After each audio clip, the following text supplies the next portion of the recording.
श्री जानकी मैया आज पुष्प वाटिका में गई और माँ गौरी का पूजन करती है, माँ से वरदान मांगती है, कहती है कि पूजा की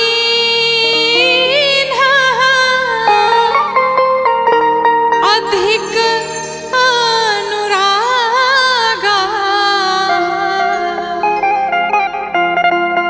और निज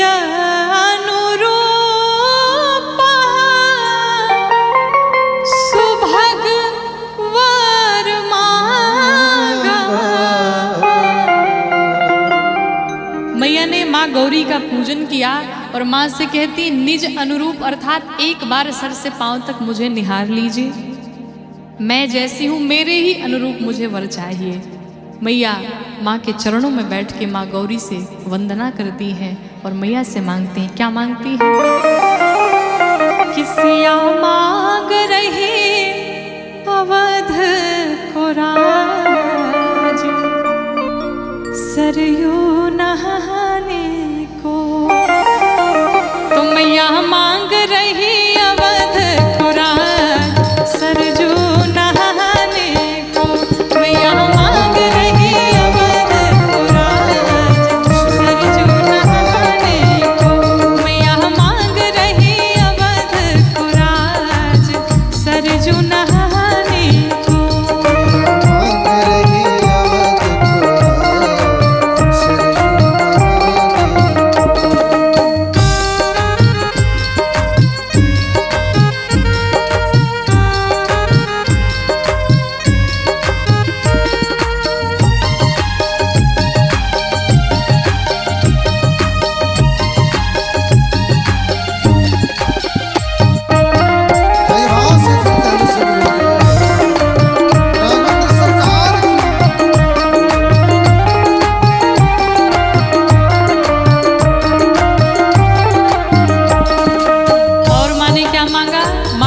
मैया रानी कौशल्या जैसी सास सिया मांगे, कौशल्या जैसी सास सिया मांगे, रानी कौशल्या जैसी सास सिया मांगे, कौशल्या जैसी सास सिया मांगे। ससुर चक्रवर्ती, ससुर चक्रवर्ती, ससुर चक्रवर्ती सम्राट सरजू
मांगे तुलसी से संत समा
मुख में हो राम नाम, राम सेवा हाथ में। मुख में हो राम नाम, राम सेवा हाथ में। तू अकेला नहीं प्यारे, राम जी तेरे साथ में। तू अकेला नहीं प्यारे, राम तेरे साथ में। विधि का विधान जान, हानि ला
श्री रामायण जी की।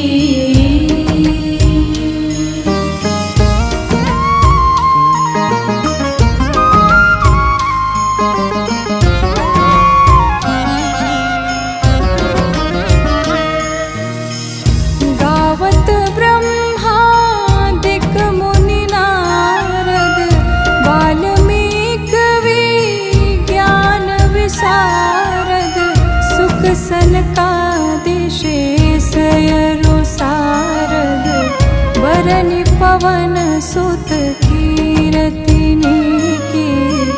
आरती श्री रामायण जी की।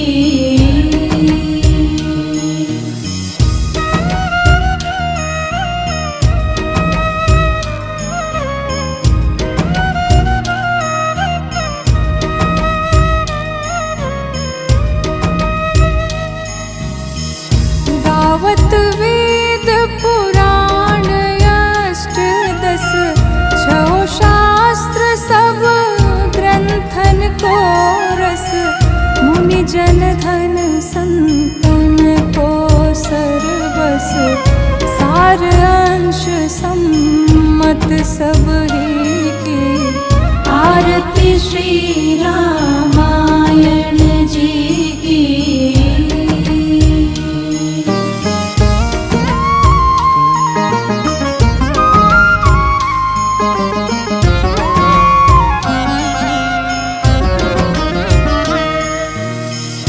गावत संतत शंभु भवानी, अरुघट संभव मुनि विज्ञानी, व्यास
छविनव नील नीरज सुन्दरं पटपीतमानहु तडित रुचि शुचि नौमि जनकसुतावरम्। श्रीरामचन्द्र कृपालु भज मन हरण भव भय दारुणं नव कंज लोचन कंज मुख कर कंज पद कंजारुणम्। भजु दीन बन्धु दिनेश दानव दैत्य वंश निकन्दनं रघुनन्दयानन्द कन्द कौशल चन्द दशरथ नन्दनम्। सिर मुकुट कुण्डल तिलक चारु दारु अंग विभूषणम् आजानुभुज शर चापधर संग्राम जित खर दूषणम्। श्रीरामचन्द्र कृपालु भज मन हरण भव भय दारुणं नव कंज लोचन कंज मुख कर कंज पद कंजारुणम्। इति वदति तुलसीदास शङ्कर शेष मुनि मनरञ्जनं मम हृदय कञ्ज निवास कुरु कामादि खलदल गञ्जनम्। मनुजाहि राच्यउ मिलहि सोवरु सहज सुन्दर सावरो करुणा निधान सुजानशील स्नेहु जानत रावरो। श्रीरामचन्द्र कृपालु भज मन हरण भव भय दारुणं नव कंज लोचन कंज मुख कर कंज पद कंजारुणम्। एहि भाति गौरी असीस सुनि सिय सहित हिय हर सियली तुलसी भवानी पूज पुनि पुनि मुदित मन